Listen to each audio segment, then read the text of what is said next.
All right, another episode in downtown Houston at Hotel Alessandra. You can see the cityscape of wonderful Houston, Texas behind me, where we cause all kind of troubles during pandemics. I am joined by Christine, revenue manager for Dalata Hotel Group, coming to us from London.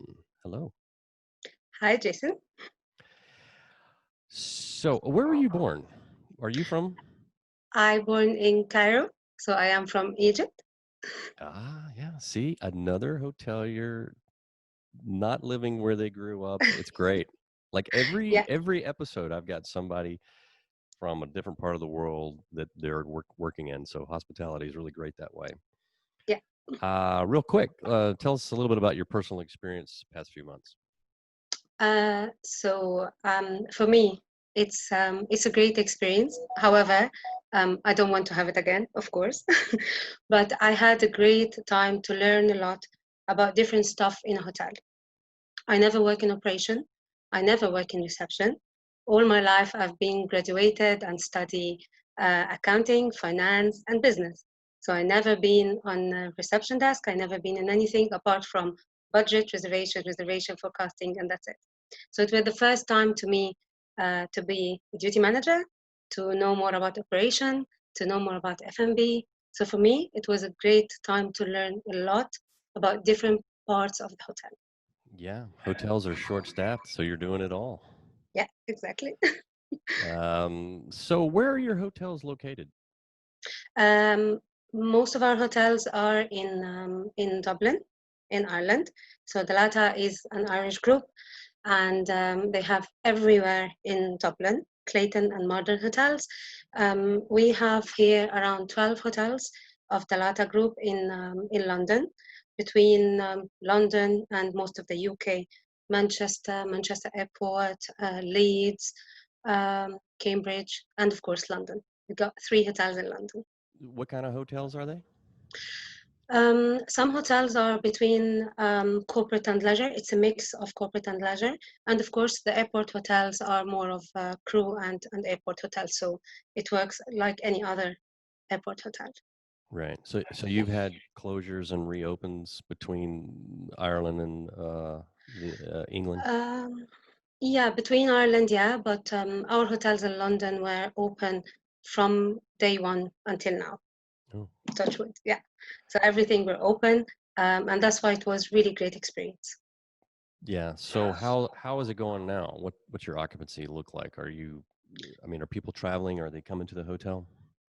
Um, Occupancy wise, it's not great. It's not the best. It's not as forecasted for July, for example, which meant to be a very busy month between the UEFA, between Farnborough Air Show, between Wimbledon, which is London's was gonna be packed by leisure guests and tourism, and of course the sports team and all of that, which is not happening this year.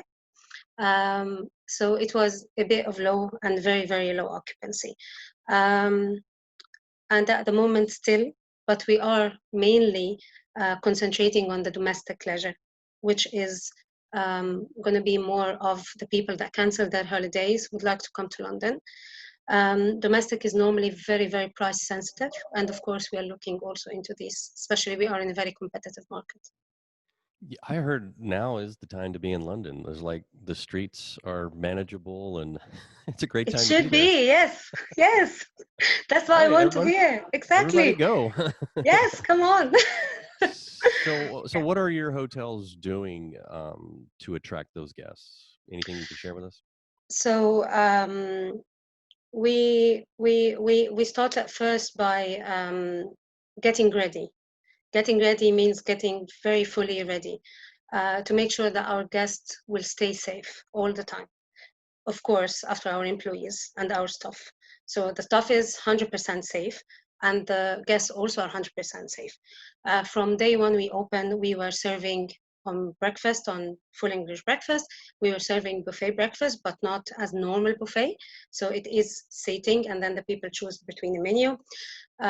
We more depend on the trust of the guest that is going to come, and see the experience. So it is a guest experience. It's not a hotel and a bedroom that a guest wants to come, stay, and leave.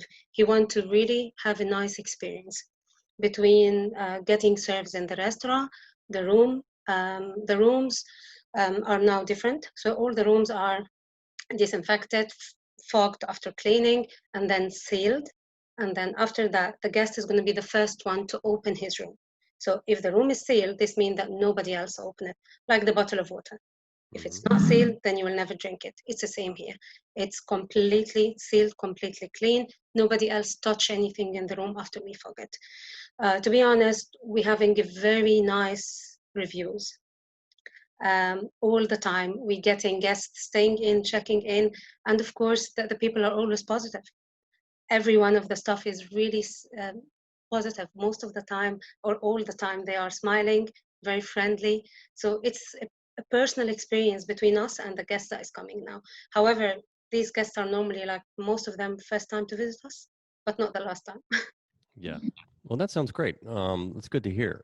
As we wrap up, do you have any, advice for the hoteliers going through this tough Uh, time?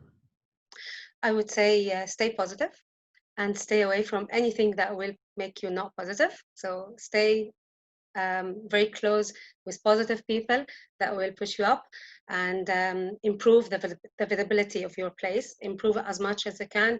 It's a time to make sure that your photos, your everything in online is really improved.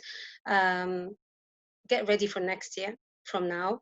Make Yep. sure your rates are competitive. Q1 is going to be a bit hard, so make sure that you're still competitive and make sure that you are creating a very personal experience to each and every guest, because these are the people that are going to come back to you. Yep. All right. That's some good advice, Christine. Thank you for Thank joining you. me. Thank you so much, Jason.